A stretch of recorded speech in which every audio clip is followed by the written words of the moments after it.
Good morning students. अपना आज का टॉपिक है वर्कप्लेस सेफ्टी एंड हजार्ड्स। अपने टॉपिक्स ਹਨ वर्कप्लेस सेफ्टी एंड हजार्ड्स ਕੀ ਹੁੰਦਾ ਹੈ, ਇੱਕ CSR ਲਈ ਕੀ ਪ੍ਰੀਕਾਸ਼ਨਸ ਹੋ ਸਕਦੀਆਂ ਹਨ, safety rules, accident and emergencies ਦੇ ਬਾਰੇ, ਜਦੋਂ ਕੋਈ ਐਕਸੀਡੈਂਟ ਆਇਡੈਂਟੀਫਾਈ ਹੁੰਦਾ ਹੈ ਤਾਂ ਉਸ ਦੀ ਰਿਪੋਰਟਿੰਗ ਕਿੱਦਾਂ ਕਰਨੀ ਹੈ, health in occupational workstation, hazard resources, evacuation procedures, safety guidelines checklist। ਸਭ ਤੋਂ ਪਹਿਲਾਂ ਆਪਾਂ ਵਰਕਪਲੇਸ ਸੇਫਟੀ ਦੇ ਬਾਰੇ ਵਿੱਚ ਗੱਲ ਕਰਦੇ ਹਾਂ। ਵਰਕਪਲੇਸ ਸੇਫਟੀ ਹਰੇਕ ਸੰਸਥਾ ਦਾ ਮਹੱਤਵਪੂਰਨ ਪਾਰਟ ਹੁੰਦਾ ਹੈ। ਜੋ ਵੀ ਮੈਂਬਰਸ EMPLOYEES ਕਿਸੇ ਸੰਸਥਾ ਦੇ ਵਿੱਚ ਕੰਮ ਕਰਦੇ ਹਨ, ਆਰਗੇਨਾਈਜੇਸ਼ਨ ਦਾ ਸਭ ਤੋਂ ਮਹੱਤਵਪੂਰਨ ਕੰਮ ਉਹਨਾਂ ਨੂੰ ਸੇਫਟੀ ਪ੍ਰੋਵਾਈਡ ਕਰਨਾ ਹੁੰਦਾ ਹੈ। ਕਿਸੇ ਵੀ ਸੰਸਥਾ ਦੇ ਹਰੇਕ EMPLOYEE ਅਤੇ ਮੈਨੇਜਮੈਂਟ ਵਰਕਪਲੇਸ ਦੀ ਸੇਫਟੀ ਦੇ ਲਈ ਬਰਾਬਰ ਜ਼ਿੰਮੇਵਾਰ ਹੁੰਦੇ ਹਨ। ਇਕੱਠੇ ਕੰਮ ਕਰਨਾ ਨਾਲ ਵਰਕਪਲੇਸ ਇਨਵਾਇਰਮੈਂਟ ਵਧੀਆ ਹੁੰਦਾ ਹੈ ਅਤੇ ਪ੍ਰੋਡਕਟਿਵਿਟੀ ਵਿੱਚ ਵੀ ਵਾਧਾ ਹੁੰਦਾ ਹੈ। ਹਰੇਕ EMPLOYEE ਨੂੰ ਹੈਲਥ ਅਤੇ ਸੇਫਟੀ ਦੇ ਲਈ ਆਪਣੇ ਖੁਦ ਉੱਤੇ ਡਿਪੈਂਡੈਂਟ ਹੋਣਾ ਚਾਹੀਦਾ ਹੈ, ਖੁਦ ਜ਼ਿੰਮੇਵਾਰ ਹੋਣਾ ਚਾਹੀਦਾ ਹੈ, ਨਾ ਕਿ ਉਹ ਸੇਫਟੀ ਆਫਿਸਰਸ ਜਾਂ ਫਿਰ ਮੈਨੇਜਮੈਂਟ ਉੱਤੇ ਨਿਰਭਰ ਹੋਵੇ। ਵਰਕਪਲੇਸ ਹਜ਼ਾਰਡ, ਇਸ ਤੋਂ ਭਾਵ ਹੈ ਕਿਸੇ ਨੂੰ ਕਿਸੇ ਵੀ ਕਿਸਮ ਦਾ ਖਤਰਾ ਜਾਂ ਨੁਕਸਾਨ ਕਿਸੇ ਵੀ ਕੰਡੀਸ਼ਨ ਦੇ ਵਿੱਚ ਹੋਵੇ, ਉਸ ਨੂੰ ਵਰਕਪਲੇਸ ਹਜ਼ਾਰਡ ਕਹਿੰਦੇ ਹਨ। ਇਸ ਦੇ ਨਾਲ ਬਹੁਤ ਜ਼ਿਆਦਾ ਖਤਰੇ ਰਿਸਕ ਸੰਬੰਧਿਤ ਹੁੰਦੇ ਹਨ, ਜਿਵੇਂ ਕਿ ਪਿਕਚਰ ਦੇ ਵਿੱਚ ਚੇਅਰ ਤੋਂ ਡਿੱਗਣਾ, ਸਟੇਅਰਸ ਤੋਂ ਡਿੱਗਣਾ, ਪੈਰ ਸਲਿੱਪਰੀ ਜਾਂ ਕਿਸੇ ਚੀਜ਼ ਦੇ ਨਾਲ ਪੈਰ ਟਕਰਾ ਜਾਣਾ। ਇਹ ਸਾਰੇ ਕੀ ਹਨ? ਵਰਕਪਲੇਸ ਹਜ਼ਾਰਡਸ। ਮੀਨਸ ਉਹਨਾਂ ਨੂੰ ਕੰਮ ਦੇ ਟਾਈਮ ਤੇ ਖਤਰੇ ਹੋ ਸਕਦੇ ਹਨ। Customer service representative, customer service representative customers ਨੂੰ ਸਰਵਿਸ ਪ੍ਰੋਵਾਈਡ ਕਰਦੇ ਹਨ ਅਤੇ ਲੰਬੇ ਸਮੇਂ ਤੱਕ ਕੰਪਿਊਟਰ ਉੱਤੇ ਈਅਰਫੋਨ ਲਗਾ ਕੇ ਕੰਮ ਕਰਦੇ ਹਨ। ਚੇਅਰ ਉੱਤੇ ਕੰਟੀਨਿਊਸਲੀ ਬੈਠੇ ਰਹਿਣ ਦੇ ਨਾਲ ਇਹਨਾਂ ਦੀ ਬੈਕ ਪੇਨ ਦੀ ਪ੍ਰੋਬਲਮ ਹੋ ਸਕਦੀ ਹੈ। ਕੰਪਿਊਟਰ ਨੂੰ ਲਗਾਤਾਰ ਦੇਖਣ ਕਾਰਨ ਇਹਨਾਂ ਦੀਆਂ ਅੱਖਾਂ ਉੱਤੇ ਤਣਾਅ ਪੈਂਦਾ ਹੈ, ਸਟ੍ਰੈਸ ਪੈਂਦਾ ਹੈ, ਖਿੱਚ ਹੁੰਦੀ ਹੈ, ਸਟ੍ਰੇਨ ਹੁੰਦਾ ਹੈ। ਇਹਨਾਂ ਨੂੰ ਸਾਨੂੰ CSR ਨੂੰ ਇੱਕ ਸੇਫ ਇਨਵਾਇਰਮੈਂਟ ਪ੍ਰੋਵਾਈਡ ਕਰਨਾ ਚਾਹੀਦਾ ਹੈ। ਉਸ ਦੇ ਲਈ ਪ੍ਰੀਕਾਸ਼ਨਸ ਕੀ ਹੋ ਸਕਦੇ ਹਨ? ਹਰੇਕ CSR ਨੂੰ ਇੱਕ ਸਫੀਸ਼ੀਐਂਟ ਸਪੇਸ ਦਿਓ ਤਾਂ ਕਿ ਉਹ ਇੱਕ ਥਾਂ ਤੋਂ ਦੂਜੀ ਥਾਂ ਕੰਫਰਟੇਬਲੀ ਮੂਵ ਹੋ ਸਕਣ। ਉਹਨਾਂ ਦੇ ਵਰਕਪਲੇਸ ਤੇ ਲਾਈਟਿੰਗ ਦਾ ਪ੍ਰੋਪਰ ਪ੍ਰਬੰਧ ਹੋਣਾ ਚਾਹੀਦਾ ਹੈ। ਸਕਰੀਨ ਦੇ ਉੱਤੇ ਰਿਫਲੈਕਸ਼ਨਸ ਨੂੰ ਅਵੋਇਡ ਕਰੋ। ਜੋ ਵਿੰਡੋਜ਼ ਹੁੰਦੀਆਂ ਹਨ ਵਰਕਪਲੇਸ ਤੇ, ਉਹ ਪ੍ਰੋਪਰਲੀ ਐਡਜਸਟੇਬਲ ਕਵਰਿੰਗ ਹੋਣੀਆਂ ਚਾਹੀਦੀਆਂ ਹਨ ਤਾਂ ਜੋ ਸਨਲਾਈਟ ਲੈਵਲ ਨੂੰ ਆਲਟਰ ਕੀਤਾ ਜਾ ਸਕੇ। ਜੇਕਰ ਵਰਕ ਸਟੇਸ਼ਨ ਸ਼ੇਅਰ ਕੀਤਾ ਜਾ ਰਿਹਾ ਹੈ ਤਾਂ ਹਰੇਕ EMPLOYEE ਨੂੰ ਇਨਫ ਸਪੇਸ ਦੇਣੀ ਚਾਹੀਦੀ ਹੈ।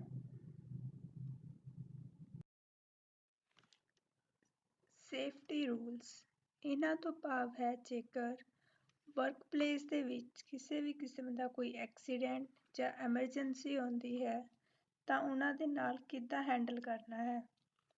Fire safety, false and slips, security, first aid, electrical safety, ਇਹ ਸਾਰੀਆਂ ਚੀਜ਼ਾਂ ਦਾ ਆਪਾਂ ਨੂੰ ਧਿਆਨ ਰੱਖਣਾ ਪੈਂਦਾ ਹੈ। ਸਭ ਤੋਂ ਪਹਿਲਾਂ ਫਾਇਰ ਸੇਫਟੀ, ਇਸ ਤੋਂ ਭਾਵ ਹੈ ਕਿ ਜੇਕਰ ਕਿਸੇ ਵੀ ਕਾਰਨ ਕਰਕੇ ਵਰਕਪਲੇਸ ਉੱਤੇ ਫਾਇਰ ਲੱਗ ਜਾਂਦੀ ਹੈ ਤਾਂ EMPLOYEES ਨੂੰ ਫਾਇਰ ਐਗਜ਼ਿਟ, ਐਮਰਜੈਂਸੀ ਐਗਜ਼ਿਟ ਦੇ ਬਾਰੇ, ਐਸਕੇਪ ਰੂਟਸ ਦੇ ਬਾਰੇ ਅਤੇ ਫਾਇਰ ਐਸਟਿੰਗੁਇਸ਼ਰਸ ਅਤੇ ਅਲਾਰਮ ਬਿਲਡਿੰਗ ਦੇ ਵਿੱਚ ਕਿੱਥੇ ਹਨ, ਉਹ ਸਭ ਕੁਝ ਦੇ ਬਾਰੇ ਪਹਿਲਾਂ ਹੀ ਅਵੇਅਰ ਹੋਣਾ ਚਾਹੀਦਾ ਹੈ। ਫਾਲਸ ਐਂਡ ਸਲਿਪਸ, ਇਸ ਤੋਂ ਭਾਵ ਹੈ ਕਿ ਡਿੱਗਣਾ ਜਾਂ ਪੈਰ ਸਲਿਪਰੀ ਹੋਣਾ। ਇਹਨਾਂ ਨੂੰ ਅਵੋਇਡ ਕਰਨ ਦੇ ਲਈ ਹਰੇਕ ਚੀਜ਼ ਨੂੰ ਪ੍ਰੋਪਰਲੀ ਅਰੇਂਜ ਕਰੋ। ਜੇਕਰ ਫਰਸ਼ ਉੱਤੇ ਕੋਈ ਫੂਡ ਜਾਂ ਲਿਕੁਇਡ ਆਦਿ ਡਿੱਗਦਾ ਹੈ ਤਾਂ ਉਸਨੂੰ ਤੁਰੰਤ ਸਾਫ਼ ਕਰਨਾ ਚਾਹੀਦਾ ਹੈ। ਲਾਈਟਿੰਗ ਜਾਂ ਫਿਰ ਸਟੇਅਰਸ ਕੁਛ ਵੀ ਡੈਮੇਜ ਹੁੰਦਾ ਹੈ ਤਾਂ ਉਸਨੂੰ ਨਾਲ ਦੀ ਨਾਲ ਹੀ ਰਿਪੇਅਰ ਕੀਤਾ ਜਾਵੇ। ਸਿਕਿਉਰਿਟੀ ਮੀਨਸ EMPLOYEES ਨੂੰ ਆਪਣੀ ਹਰ ਇੱਕ ਬਿਲੋਂਗਿੰਗਸ, ਆਪਣਾ ਸਮਾਨ, ਪਰਸਨਲ ਚੀਜ਼ਾਂ ਨੂੰ ਸਿਕਿਉਰਿਟੀ ਦੇ ਵਿੱਚ ਰੱਖਣਾ ਚਾਹੀਦਾ ਹੈ। ਫਸਟ ਏਡ ਤੋਂ ਭਾਵ ਜੇਕਰ ਕਿਸੇ ਵੀ ਕਿਸਮ ਦਾ ਐਕਸੀਡੈਂਟ ਹੁੰਦਾ ਹੈ ਤਾਂ EMPLOYEE ਨੂੰ ਫਸਟ ਏਡ ਕਿਟਸ ਦੇ ਬਾਰੇ ਪਤਾ ਹੋਣਾ ਚਾਹੀਦਾ ਹੈ ਕਿ ਉਹ ਕਿੱਥੇ ਹਨ ਅਤੇ ਉਹ ਈਜ਼ੀਲੀ ਅਪਰੋਚੇਬਲ ਹੋਣੀਆਂ ਚਾਹੀਦੀਆਂ ਹਨ। ਫਸਟ ਏਡ ਕਿੱਟ ਦੇ ਵਿੱਚ ਕੱਟਸ, ਬਰਨਸ, ਹੈਡੇਕ ਜਾਂ ਫਿਰ ਮਸਲ ਕ੍ਰੈਂਪਸ ਨੂੰ ਡੀਲ ਕਰਨ ਦੇ ਲਈ ਜ਼ਰੂਰੀ ਸਮਾਨ ਉਪਲਬਧ ਹੋਣਾ ਚਾਹੀਦਾ ਹੈ। Electrical safety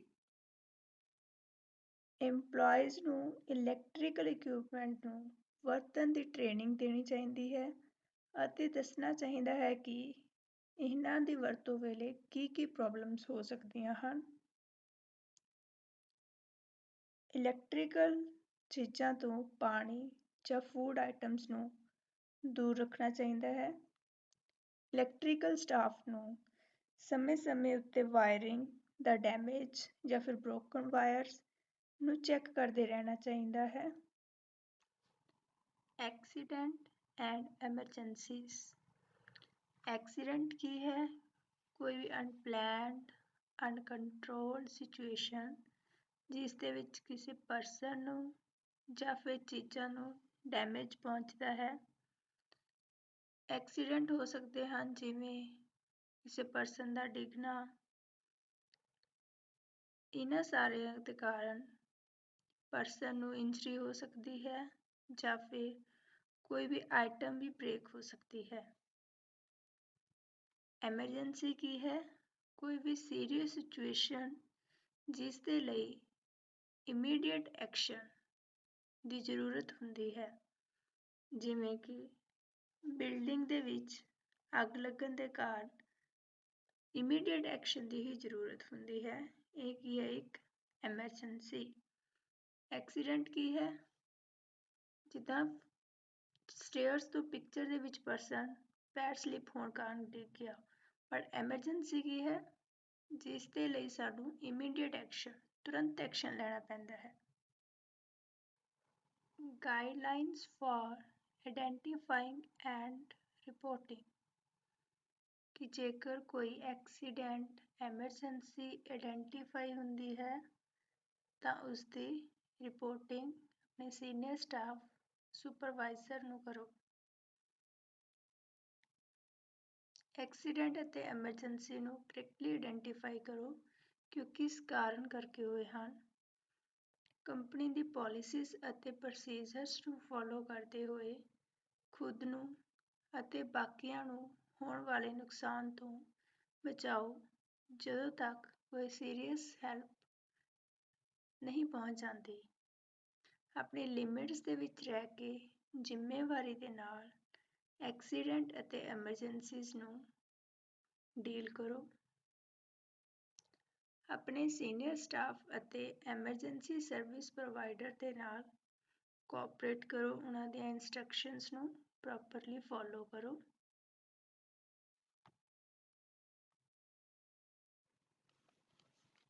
types of accidents.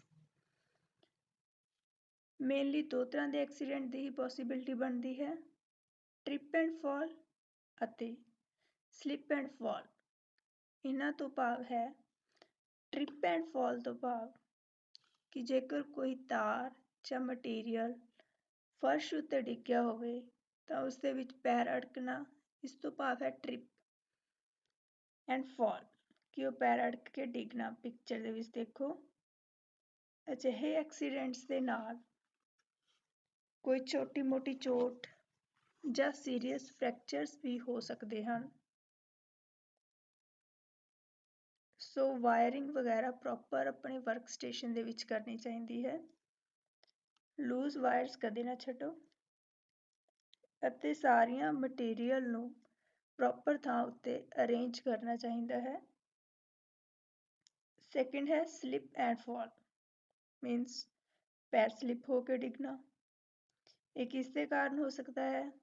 ਜਦੋਂ ਫਰਸ਼ ਗਿੱਲਾ ਹੈ ਉਸ ਦੇ ਉੱਤੇ ਪੈਰ ਸਲਿਪ ਹੋ ਕੇ ਪਰਸਨ ਡਿੱਗ ਗਿਆ, ਜਾਂ ਸਟੇਅਰਸ ਦੇ ਉੱਤੇ ਡਿੱਗਣਾ, ਇਸ ਦੇ ਨਾਲ ਵੀ ਬਹੁਤ ਵੱਡੀ ਇੰਜਰੀ ਵੀ ਹੋ ਸਕਦੀ ਹੈ ਜਾਂ ਕੋਈ ਨਾਰਮਲ ਸੱਟ ਫੇਟ ਵੀ ਲੱਗ ਸਕਦੀ ਹੈ। ਸੋ ਇਹਨਾਂ ਨੂੰ ਅਵੋਇਡ ਕਰਨ ਦੇ ਲਈ ਸਾਈਨਸ ਸ਼ੂਜ਼ ਯੂਜ਼ ਕਰਨੇ ਚਾਹੀਦੇ ਹਨ। ਜਿਵੇਂ ਕਿ ਪਿਕਚਰ 'ਚ ਦੇਖੋ, ਗਿੱਲੇ ਫਰਸ਼ ਦੇ ਉੱਤੇ ਉਹਨਾਂ ਨੇ ਸਾਈਨ ਲਗਾ ਦਿੱਤਾ, ਕੌਸ਼ਨ ਵੈਟ ਫਲੋਰ, ਕਿ ਫਰਸ਼ ਗਿੱਲਾ ਹੈ, ਧਿਆਨ ਨਾਲ ਚੱਲੋ।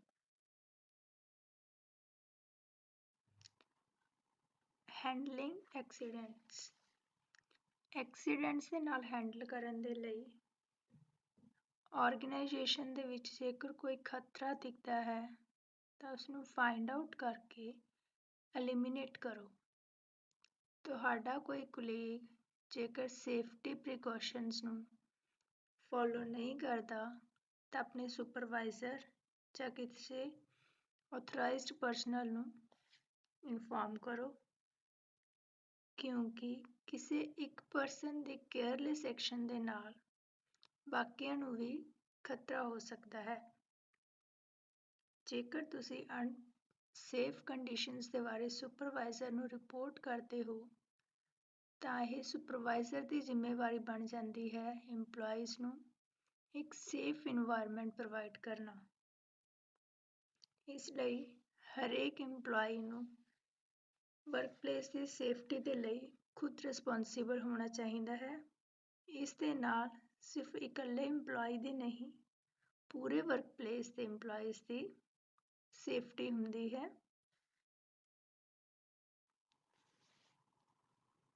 In case of an injury to a colleague due to an accident in your organization, you should do the following. ਤੁਹਾਡੇ ਕਿਸੇ ਕਲੀਗ ਨੂੰ ਜੇਕਰ ਕਿਸੇ ਕਿਸਮ ਦੀ ਸੱਟ ਫੇਟ ਲੱਗਦੀ ਹੈ ਜਾਂ ਕਿਸੇ ਐਕਸੀਡੈਂਟ ਦੇ ਕਾਰਨ ਸੱਟ ਫੇਟ ਲੱਗਦੀ ਹੈ ਤਾਂ ਤੁਹਾਨੂੰ ਕੀ ਕਰਨਾ ਚਾਹੀਦਾ ਹੈ?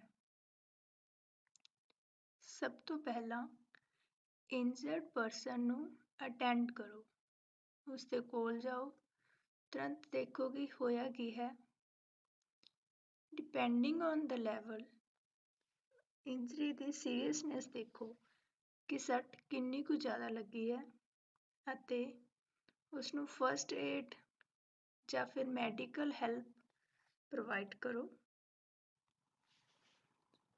ਤੁਸੀਂ ਉਸਨੂੰ ਜਲਦੀ ਤੋਂ ਜਲਦੀ ਮੈਡੀਕਲ ਟ੍ਰੀਟਮੈਂਟ ਪ੍ਰੋਵਾਈਡ ਕਰ ਸਕਦੇ ਹੋ ਅਤੇ ਟ੍ਰੇਨਡ ਆਥੋਰਾਈਜ਼ਡ ਪਰਸਨ ਨੂੰ ਉਸਨੂੰ ਫਸਟ ਏਡ ਕਿੱਟ ਲਈ ਬੁਲਾਓ ਅਤੇ ਆਪਣੀ ਸੁਪਰਵਾਈਜ਼ਰ ਜਾਂ ਹਾਇਰ ਅਥਾਰਟੀਜ਼ ਨੂੰ ਐਕਸੀਡੈਂਟ ਦੇ ਬਾਰੇ ਵਿੱਚ ਦੱਸੋ ਅਤੇ ਉਹਨਾਂ ਨੂੰ ਜੇਕਰ ਤੁਹਾਨੂੰ ਕਾਰਨ ਪਤਾ ਹੈ ਐਕਸੀਡੈਂਟ ਦਾ ਤਾਂ ਉਸ ਦੇ ਨਾਲ ਵੀ ਜਾਣੂ ਕਰਾਓ ਅਤੇ EMPLOYEE ਦੀ ਇੰਜਰੀ ਦੇ ਬਾਰੇ ਡਿਸਕ੍ਰਿਪਸ਼ਨ ਦਿਓ। ਸੁਪਰਵਾਈਜ਼ਰ ਦੀ ਐਕਸੀਡੈਂਟ ਦਾ ਕਾਰਨ ਦੇਖਣ ਦੇ ਵਿੱਚ, ਇਨਵੈਸਟੀਗੇਸ਼ਨ ਦੇ ਵਿੱਚ ਮਦਦ ਕਰੋ। ਐਕਸੀਡੈਂਟ ਦਾ ਕਾਜ਼ ਪਤਾ ਕਰਨ ਤੋਂ ਬਾਅਦ ਆਪਣੇ ਸੁਪਰਵਾਈਜ਼ਰ ਦੀ ਪ੍ਰੋਪਰ ਐਕਸ਼ਨ ਦੇ ਲਈ ਮਦਦ ਕਰੋ ਤਾਂ ਕਿ ਇਹ ਐਕਸ਼ਨ ਜਾਂ ਫਿਰ ਇਹ ਇੰਜਰੀ ਫਿਊਚਰ ਦੇ ਵਿੱਚ ਕਿਸੇ ਹੋਰ ਦੇ ਨਾਲ ਨਾ ਹੋਵੇ। Health in occupational workstation. WHO ਦੇ ਅਕੋਰਡਿੰਗ ਹੈਲਥ ਕੀ ਹੈ? State of complete physical, mental and social well-being and not merely the absence of disease or infirmity। ਭਾਵ ਹੈ ਹੈਲਥ ਦਾ ਭਾਵ ਹੈ ਫਿਜ਼ੀਕਲੀ, ਸਰੀਰਕ, ਦਿਮਾਗੀ ਜਾਂ ਸਮਾਜਿਕ ਤੌਰ ਤੇ ਪਰਸਨ ਦਾ ਪੂਰਨ ਹੋਣਾ, ਨਾ ਕਿ ਉਸ ਦੇ ਵਿੱਚ ਕਿਸੇ ਬਿਮਾਰੀ ਦਾ ਨਾ ਹੋਣ ਨੂੰ ਆਪਾਂ ਹੈਲਥ ਕਹਿੰਦੇ ਹਾਂ। ਦਿਸ ਮੀਨਸ ਜੇਕਰ ਕਿਸੇ ਪਰਸਨ ਨੂੰ ਕੋਈ ਬਿਮਾਰੀ ਨਹੀਂ ਹੈ ਤਾਂ ਆਪਾਂ ਇਹ ਨਹੀਂ ਕਹਿ ਸਕਦੇ ਕਿ ਉਹ ਪਰਸਨ ਹੈਲਦੀ ਹੈ। ਭਾਵ ਜੇਕਰ ਕਿਸੇ ਨੂੰ ਕੋਈ ਖਾਂਸੀ ਜਾਂ ਜ਼ੁਕਾਮ ਨਹੀਂ ਹੈ ਤਾਂ ਆਪਾਂ ਉਸ ਪਰਸਨ ਨੂੰ ਹੈਲਦੀ ਡਿਫਾਈਨ ਨਹੀਂ ਕਰ ਸਕਦੇ। ਇੱਕ ਹੈਲਦੀ ਪਰਸਨ ਉਹ ਮੰਨਿਆ ਜਾਂਦਾ ਹੈ ਜੋ ਇਮੋਸ਼ਨਲੀ ਪੀਸ ਅਤੇ ਫਿਜ਼ੀਕਲੀ ਫਿਟ ਹੋਵੇ। ਤੁਹਾਨੂੰ ਬਿਮਾਰੀਆਂ ਤੋਂ ਹਟ ਕੇ ਇਹ ਵੀ ਸੋਚਣਾ ਚਾਹੀਦਾ ਹੈ ਕਿ ਤੁਸੀਂ ਉਸ ਇਨਵਾਇਰਮੈਂਟ ਦੇ ਵਿੱਚ ਕਾਮ, ਸ਼ਾਂਤ, ਰਿਲੈਕਸ ਅਤੇ ਹੈਪੀ ਫੀਲ ਕਰੋ। ਕਈ ਵਾਰ ਵਰਕਿੰਗ ਆਵਰਸ ਦੇ ਜ਼ਿਆਦਾ ਹੋਣ ਦੇ ਕਾਰਨ ਤੁਹਾਨੂੰ ਥਕਾਵਟ ਫੀਲ ਹੁੰਦੀ ਹੈ ਤਾਂ ਰਿਲੈਕਸ ਫੀਲ ਕਰਨ ਦੇ ਲਈ ਤੁਸੀਂ ਆਪਣੀ ਕੋਈ ਫੇਵਰੇਟ ਹੌਬੀ ਜੁਆਇਨ ਕਰ ਸਕਦੇ ਹੋ, ਕੋਈ ਲਾਈਟ ਮਿਊਜ਼ਿਕ ਸੁਣ ਸਕਦੇ ਹੋ ਜਾਂ ਫਿਰ ਥੋੜ੍ਹੀ ਬਹੁਤ ਯੋਗਾ ਐਕਸਰਸਾਈਜ਼ਿਸ ਜਿੱਦਾਂ ਪਿਕਚਰ ਦੇ ਵਿੱਚ ਹਨ ਇਹਨਾਂ ਦੇ ਨਾਲ ਸਟ੍ਰੈਚਿਸ ਕਰ ਸਕਦੇ ਹੋ। ਇਸ ਦੇ ਨਾਲ ਤੁਹਾਡੀ ਜੋ ਥਕਾਵਟ ਹੈ ਉਹ ਦੂਰ ਹੋ ਜਾਂਦੀ ਹੈ, ਤੁਸੀਂ ਹੈਲਦੀ, ਹੈਪੀ ਫੀਲ ਕਰਦੇ ਹੋ। Sources of ਹਜ਼ਾਰਡ। ਹਜ਼ਾਰਡ ਦੇ ਕੀ ਕਾਰਨ ਹੋ ਸਕਦੇ ਹਨ ਕਿਸੇ ਸੰਸਥਾ ਦੇ ਵਿੱਚ? Using computer. ਕੰਪਿਊਟਰ ਦੀ ਵਰਤੋਂ ਕਰਦੇ ਸਮੇਂ ਪੂਅਰ ਸਿਟਿੰਗ ਪੋਸਚਰ ਮੀਨਸ ਆਪਣੇ ਬੈਠਣ ਦੀ ਸਥਿਤੀ ਸਹੀ ਨਾ ਹੋਣਾ ਜਾਂ ਫਿਰ ਜ਼ਿਆਦਾ ਲੰਬੇ ਸਮੇਂ ਤੱਕ ਇੱਕ ਹੀ ਪੋਜੀਸ਼ਨ ਬੈਠਣ ਦੇ ਕਾਰਨ ਵੀ ਪ੍ਰੋਬਲਮ ਹੋ ਸਕਦੀ ਹੈ। ਇਸ ਦੇ ਨਾਲ ਦਰਦ ਹੋ ਸਕਦਾ ਹੈ। ਸੇਮ ਮੂਵਮੈਂਟ ਨੂੰ ਬਾਰ-ਬਾਰ ਕਰਨ ਨਾਲ ਵੀ ਮਸਲ ਫਟੀਗ ਹੋ ਜਾਂਦੀ ਹੈ ਜਾਂ ਫਿਰ ਸਕਰੀਨ ਉੱਤੇ ਟਿਕ-ਟਿਕੀ ਲਗਾ ਕੇ ਦੇਖਣ ਨਾਲ ਅੱਖਾਂ ਨੂੰ ਨੁਕਸਾਨ ਪਹੁੰਚਦਾ ਹੈ। ਸਟ੍ਰੈਚਿੰਗ ਜਾਂ ਸਿੰਪਲ ਯੋਗਾ ਕਰਕੇ ਇਹਨਾਂ ਤੋਂ ਬਚਿਆ ਜਾ ਸਕਦਾ ਹੈ। Working environment. Working environment proper healthy ਹੋਣਾ ਚਾਹੀਦਾ ਹੈ। ਇਸ ਦੇ ਵਿੱਚ ਖਤਰੇ ਜਿਵੇਂ ਚੇਅਰਸ ਜਾਂ ਟੇਬਲਸ ਦੀ ਹਾਈਟ ਪ੍ਰੋਪਰ ਨਾ ਹੋਣਾ, ਫਰਨੀਚਰ ਦਾ ਹਾਰਡ ਹੋਣਾ, ਲਾਈਟਿੰਗ ਦਾ ਸਹੀ ਨਾ ਹੋਣਾ ਅਤੇ ਸਟਾਫ ਦਾ ਐਮਰਜੈਂਸੀ ਪ੍ਰੋਸੀਜਰਸ ਦੇ ਬਾਰੇ ਅਵੇਅਰ ਨਾ ਹੋਣਾ ਜਾਂ ਪੂਅਰ ਹਾਊਸਕੀਪਿੰਗ ਦੇ ਕਾਰਨ ਖਤਰੇ ਹੋ ਸਕਦੇ ਹਨ। ਹਜ਼ਾਰਡਸ ਦੇ ਵਿੱਚ ਫਿਜ਼ੀਕਲੀ ਜਾਂ ਮੈਂਟਲੀ ਕਿਸੇ ਪਰਸਨ ਨੂੰ ਤੰਗ ਕਰਨਾ, ਉਸ ਦੇ ਨਾਲ ਧੱਕੇਸ਼ਾਹੀ ਕਰਨਾ ਵੀ ਇੱਕ ਖਤਰਾ ਹੁੰਦਾ ਹੈ। ਹੈਲਦੀ ਇਨਵਾਇਰਮੈਂਟ ਵਿੱਚ ਕੰਮ ਕਰਨ ਲਈ ਸਟਾਫ ਨੂੰ ਆਰਗੇਨਾਈਜੇਸ਼ਨ ਦੀ ਪਾਲਿਸੀਜ਼ ਬਾਰੇ ਜਾਣੂ ਹੋਣਾ ਚਾਹੀਦਾ ਹੈ ਤਾਂ ਜੋ ਉਹ ਇਹਨਾਂ ਖਤਰਿਆਂ ਦੇ ਨਾਲ ਆਸਾਨੀ ਨਾਲ ਲੜ ਸਕੇ। Handling office equipment. Office equipment ਨੂੰ ਜੇਕਰ ਹੈਂਡਲ ਕਰਨਾ ਹੀ ਨਹੀਂ ਆਉਂਦਾ ਤਾਂ ਵੀ ਇਹ ਇੱਕ ਕਿਸਮ ਦਾ ਖਤਰਾ ਹੋ ਸਕਦਾ ਹੈ। ਆਫਿਸ ਇਕੁਇਪਮੈਂਟਸ ਨੂੰ ਯੂਜ਼ ਕਰਨ ਦੀ ਇੰਪਲਾਈਜ਼ ਨੂੰ ਪ੍ਰੋਪਰ ਟ੍ਰੇਨਿੰਗ ਦੇਣੀ ਚਾਹੀਦੀ ਹੈ। ਉਦਾਹਰਣ ਸ਼ਾਰਪ ਐਜਡ ਇਕੁਇਪਮੈਂਟ ਨੂੰ ਜੇਕਰ ਆਪਾਂ ਤਿੱਖੇ ਕੋਨਿਆਂ ਵਾਲੇ ਸਮਾਨ ਨੂੰ ਜੇਕਰ ਆਪਾਂ ਚੰਗੀ ਤਰ੍ਹਾਂ ਹੈਂਡਲ ਨਹੀਂ ਕਰਦੇ ਤਾਂ ਉਸ ਦੇ ਨਾਲ ਕੱਟਸ ਲੱਗ ਸਕਦੇ ਹਨ। ਸਟਾਫ ਮੈਂਬਰਸ ਨੂੰ ਇਹਨਾਂ ਯੰਤਰਾਂ ਨੂੰ ਯੂਜ਼ ਕਰਨ ਦੀ ਸਿਖਲਾਈ ਦੇਣੀ ਚਾਹੀਦੀ ਹੈ ਅਤੇ ਕੰਪਨੀ ਵੱਲੋਂ ਇੱਕ ਰੈਲੇਵੈਂਟ ਐਂਡ ਮੈਨੂਅਲ ਵੀ ਪ੍ਰੋਵਾਈਡ ਕਰਨਾ ਚਾਹੀਦਾ ਹੈ। Handling objects. ਭਾਰੀ ਸਮਾਨ ਨੂੰ ਇੱਕ ਥਾਂ ਤੋਂ ਦੂਜੀ ਥਾਂ ਪਹੁੰਚਾਉਣ ਲਈ ਜਾਂ ਚੁੱਕਣ ਲਈ ਪ੍ਰੋਪਰ ਪ੍ਰੋਸੀਜਰ ਜਾਂ ਟੈਕਨੀਕ ਦੀ ਵਰਤੋਂ ਕਰੋ ਕਿਉਂਕਿ ਜੇਕਰ ਭਾਰੀ ਸਮਾਨ ਤੁਸੀਂ ਬਿਨਾਂ ਕਿਸੇ ਟੈਕਨੀਕ ਤੋਂ ਇੱਦਾਂ ਹੀ ਉਠਾਉਂਦੇ ਹੋ ਤਾਂ ਤੁਹਾਨੂੰ ਬੈਕ ਪੇਨ ਜਾਂ ਹੋਰ ਪ੍ਰੋਬਲਮਸ ਹੋ ਸਕਦੀਆਂ ਹਨ। ਇਸ ਲਈ ਹੈਵੀ ਲਿਫਟਿੰਗ ਦੇ ਲਈ ਹਮੇਸ਼ਾ ਪ੍ਰੋਪਰ ਪੋਸਚਰ ਦੀ ਵਰਤੋਂ ਕਰਕੇ ਹੀ ਆਬਜੈਕਟਸ ਨੂੰ ਮੂਵ ਕਰੋ। Stress at work. ਅੱਜ ਕੱਲ੍ਹ ਸਟ੍ਰੈਸ ਵੀ ਬਹੁਤ ਹੀ ਵੱਡਾ ਖਤਰਾ ਬਣ ਗਿਆ ਹੈ।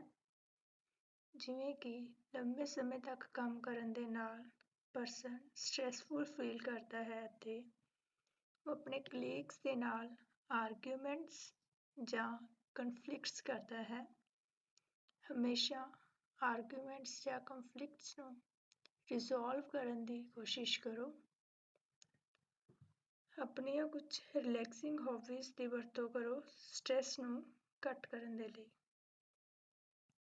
ਇੱਕ ਮੈਂਟਲੀ ਹੈਲਦੀ ਵਰਕਪਲੇਸ ਸਾਰੇ ਹੀ EMPLOYEES ਨੂੰ ਬੈਨੀਫਿਟ ਦਿੰਦਾ ਹੈ, ਉਹਦੀ ਫੈਮਲੀਜ਼ ਨੂੰ ਬੈਨੀਫਿਟ ਦਿੰਦਾ ਹੈ। ਆਰਗੇਨਾਈਜੇਸ਼ਨ ਅਤੇ ਬ੍ਰੌਡਰ ਕਮਿਊਨਿਟੀ ਦੇ ਲਈ ਮੈਂਟਲੀ ਹੈਲਦੀ ਇਨਵਾਇਰਮੈਂਟ ਬਹੁਤ ਜ਼ਰੂਰੀ ਹੈ, ਕਿਉਂਕਿ ਜੇਕਰ ਕੋਈ EMPLOYEE ਕਿਸੇ ਕਾਰਨ ਕਰਕੇ ਆਫਿਸ ਵਿੱਚੋਂ ਸਟ੍ਰੈਸਫੁਲ ਹੋ ਕੇ ਜਾਂਦਾ ਹੈ ਤਾਂ ਉਹ ਆਪਣੀ ਫੈਮਲੀ ਲਈ ਵੀ ਤਣਾਅ ਪੈਦਾ ਕਰਦਾ ਹੈ ਅਤੇ ਬਾਕੀ ਕਮਿਊਨਿਟੀ ਉੱਤੇ ਵੀ ਪ੍ਰਭਾਵ ਪਾਉਂਦਾ ਹੈ। ਇਸ ਲਈ ਵਰਕਪਲੇਸ ਵਿੱਚ ਹਮੇਸ਼ਾ ਮੈਂਟਲੀ ਹੈਲਦੀ ਇਨਵਾਇਰਮੈਂਟ ਹੀ ਰੱਖਣਾ ਚਾਹੀਦਾ ਹੈ। ਹਰੇਕ ਪਰਸਨ ਦਾ ਹੈਲਦੀ ਇਨਵਾਇਰਮੈਂਟ ਦੇ ਵਿੱਚ ਬਰਾਬਰ ਦਾ ਰਿਸਪੌਂਸਿਬਿਲਟੀ ਹੁੰਦੀ ਹੈ। ਇਹ ਇੱਕ ਸ਼ੇਅਰਡ ਰਿਸਪੌਂਸਿਬਿਲਟੀ ਹੈ। General evacuation procedures. ਇਵੈਕੂਏਸ਼ਨ ਤੋਂ ਭਾਵ ਨਿਕਾਸੀ, ਕਿ ਜੇਕਰ ਕੋਈ ਐਮਰਜੈਂਸੀ ਹੋ ਜਾਂਦੀ ਹੈ ਤਾਂ ਕਿਵੇਂ ਉੱਥੋਂ ਨਿਕਲਣਾ ਹੈ।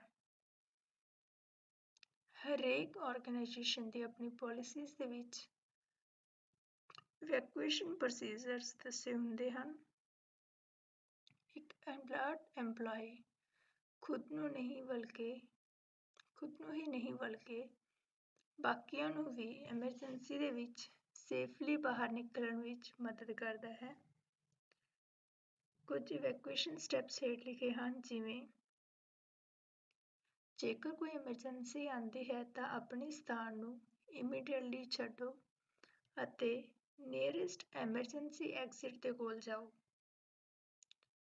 ਜੇਕਰ ਪੋਸੀਬਲ ਹੈ ਤਾਂ ਕਿਸੇ ਡਿਸੇਬਿਲਟੀ ਵਾਲੇ ਪਰਸਨ ਨੂੰ ਵੀ ਐਮਰਜੈਂਸੀ ਐਗਜ਼ਿਟ ਵੱਲ ਜਾਣ ਵਿੱਚ ਮਦਦ ਕਰੋ, ਪਰ ਇਹ ਉਦੋਂ ਹੀ ਕਰੋ ਜੇਕਰ ਤੁਹਾਨੂੰ ਇਸ ਦੇ ਬਾਰੇ ਵਿੱਚ ਟ੍ਰੇਨਿੰਗ ਹੈ।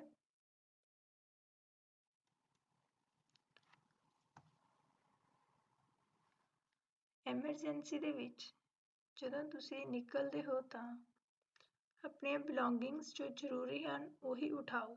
ਆਪਣੇ ਆਪ ਨੂੰ ਲਾਈਟਲੀ ਲੈ ਕੇ ਜਾਓ। ਬੈਗ ਜਾਂ ਬਰੀਫਕੇਸ ਤੁਸੀਂ ਨਾਲ ਲਿਜਾ ਸਕਦੇ ਹੋ, ਬਟ ਇਹ ਨਹੀਂ ਕਿ ਤੁਸੀਂ ਸਾਰੀਆਂ ਹੀ ਬਿਲੋਂਗਿੰਗਸ ਨੂੰ ਇਕੱਠੀਆਂ ਕਰਨ ਲੱਗ ਜਾਓ। ਕਦੇ ਵੀ ਫਾਇਰ ਦੇ ਟਾਈਮ ਲਿਫਟ ਦੀ ਵਰਤੋਂ ਨਹੀਂ ਕਰਨੀ। ਹਮੇਸ਼ਾ ਸਟੇਅਰਸ ਦੀ ਵਰਤੋਂ ਕਰੋ। ਜਲਦੀ ਤੋਂ ਜਲਦੀ ਐਮਰਜੈਂਸੀ ਅਸੈਂਬਲੀ ਏਰੀਆ ਦੇ ਵਿੱਚ ਇਕੱਠੇ ਹੋਵੋ ਅਤੇ ਜੇਕਰ ਤੁਹਾਡਾ ਕੋਈ ਕੋਲੀਗ ਮਿਸ ਹੈ ਤਾਂ ਆਪਣੇ ਸੁਪਰਵਾਈਜ਼ਰ ਨੂੰ ਉਹਨਾਂ ਦੇ ਬਾਰੇ ਇਨਫੋਰਮ ਕਰੋ। ਜਦੋਂ ਤੱਕ ਤੁਹਾਨੂੰ ਆਥੋਰਾਈਜ਼ਡ ਪਰਸਨਸ ਵੱਲੋਂ ਇੰਸਟਰਕਸ਼ਨਸ ਨਹੀਂ ਆ ਜਾਂਦੀਆਂ ਕਿ ਹੁਣ ਇਹ ਬਿਲਡਿੰਗ ਸੇਫ ਹੈ, ਉਦੋਂ ਤੱਕ ਅੰਦਰ ਨਹੀਂ ਜਾਣਾ। ਕੁਝ ਸੇਫਟੀ ਗਾਈਡਲਾਈਨਸ ਚੈੱਕਲਿਸਟ। ਜਦੋਂ ਤੁਸੀਂ ਆਫਿਸ ਤੋਂ ਬਾਹਰ ਨਿਕਲਦੇ ਹੋ ਤਾਂ ਮਸ਼ੀਨਸ ਨੂੰ ਬੰਦ ਕਰਕੇ ਜਾਓ। ਕੋਈ ਵੀ ਇਕਵਿਪਮੈਂਟ ਵਿੱਚ ਜੇਕਰ ਸਮੋਕ ਹੈ, ਸਪਾਰਕ ਹੈ ਤਾਂ ਉਸ ਦੀ ਵਰਤੋਂ ਕਰਨਾ ਅਨਸੇਫ ਹੋਵੇਗਾ, ਇਸ ਲਈ ਉਹਨਾਂ ਦੀ ਵਰਤੋਂ ਨਾ ਕਰੋ। ਨੋ ਸਮੋਕਿੰਗ ਏਰੀਆ ਦੇ ਵਿੱਚ ਕਦੇ ਵੀ ਸਮੋਕ ਨਹੀਂ ਕਰਨਾ। ਆਫਿਸ ਛੱਡਣ ਤੋਂ ਪਹਿਲਾਂ ਇਲੈਕਟ੍ਰੀਕਲ ਇਕਵਿਪਮੈਂਟਸ ਨੂੰ ਧਿਆਨ ਨਾਲ ਚੈੱਕ ਕਰੋ ਕਿ ਉਹ ਸਾਰੇ ਪ੍ਰੋਪਰਲੀ ਬੰਦ ਹੋਣ। ਰਿਪੋਰਟ ਐਨੀ ਅਨਸੇਫ ਕੰਡੀਸ਼ਨ ਔਰ X to supervisor.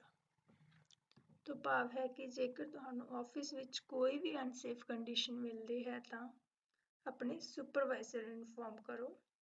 Unsafe conditions ਕੀ ਹੋ ਸਕਦੀਆਂ ਹਨ? ਸਲਿੱਪਰੀ ਫਲੋਰ, ਫਰਸ਼ ਉੱਤੇ ਕੁਛ ਡਿੱਗ ਗਿਆ ਹੈ ਤਾਂ ਉਸਤੇ ਸਲਿੱਪਰੀ ਹੈ ਤਾਂ ਆਪਣੇ ਸੁਪਰਵਾਈਜ਼ਰ ਨੂੰ ਦੱਸੋ। ਸਟੇਅਰਸ ਦੀ ਕੋਈ ਪ੍ਰੋਬਲਮ ਹੋਵੇ ਜਾਂ corridor, fire extinguisher, fire doors ਜਾਂ ਕੁਝ ਵੀ ਬਲੌਕ ਹੋਵੇ ਤਾਂ ਤੁਰੰਤ ਸੁਪਰਵਾਈਜ਼ਰ ਨੂੰ ਇਨਫੋਰਮ ਕਰੋ। ਕੋਈ ਲੌਕ ਡੋਰਸ ਜਾਂ ਫਿਰ ਗੇਟਸ ਅਨਲੌਕਡ ਹਨ ਆਫਿਸ ਲੀਵ ਕਰਨ ਦੇ ਟਾਈਮ ਤਾਂ ਇਨਫੋਰਮ ਕਰੋ। ਰੂਫਸ ਦੀ ਲੀਕੇਜ ਜਾਂ ਫਿਰ ਐਂਟਰੀਜ਼ ਅਤੇ ਐਗਜ਼ਿਟ ਸਾਈਨਸ ਦਾ ਮਿਸ ਹੋਣਾ, ਕੋਈ ਵਿੰਡੋਜ਼ ਓਪਨ ਛੱਡਣਾ ਜਾਂ ਬ੍ਰੋਕਨ ਹੋਣਾ, ਇਕਵਿਪਮੈਂਟਸ ਦਾ ਡੇਂਜਰਸਲੀ ਪਾਇਲਡ ਹੋਣਾ, ਮਤਲਬ ਉਹਨਾਂ ਦਾ ਪ੍ਰੋਪਰ ਤਰੀਕੇ ਨਾਲ ਉੱਪਰ ਨਾ ਰੱਖਿਆ ਹੋਣਾ, ਜਾਂ ਕੋਈ ਇਲੈਕਟ੍ਰੀਕਲ ਇਕਵਿਪਮੈਂਟ ਚੱਲਦਾ ਰਹਿ ਗਿਆ ਹੈ, ਜਾਂ ਕੋਈ ਨਾਨ ਸਮੋਕਿੰਗ ਏਰੀਆ ਦੇ ਵਿੱਚ ਸਮੋਕ ਕਰ ਰਿਹਾ ਹੈ, ਜਾਂ ਫਿਰ ਕੋਈ ਡਿਵਾਈਸਿਸ ਨੂੰ ਪ੍ਰੋਪਰਲੀ ਆਪਰੇਟ ਨਹੀਂ ਕਰ ਰਿਹਾ। ਅਜਿਹੀਆਂ ਅਨਸੇਫ ਕੰਡੀਸ਼ਨਸ ਦੇ ਬਾਰੇ ਆਪਣੇ ਸੁਪਰਵਾਈਜ਼ਰ ਨੂੰ ਤੁਰੰਤ ਇਨਫੋਰਮ ਕਰੋ। And thank you for watching video.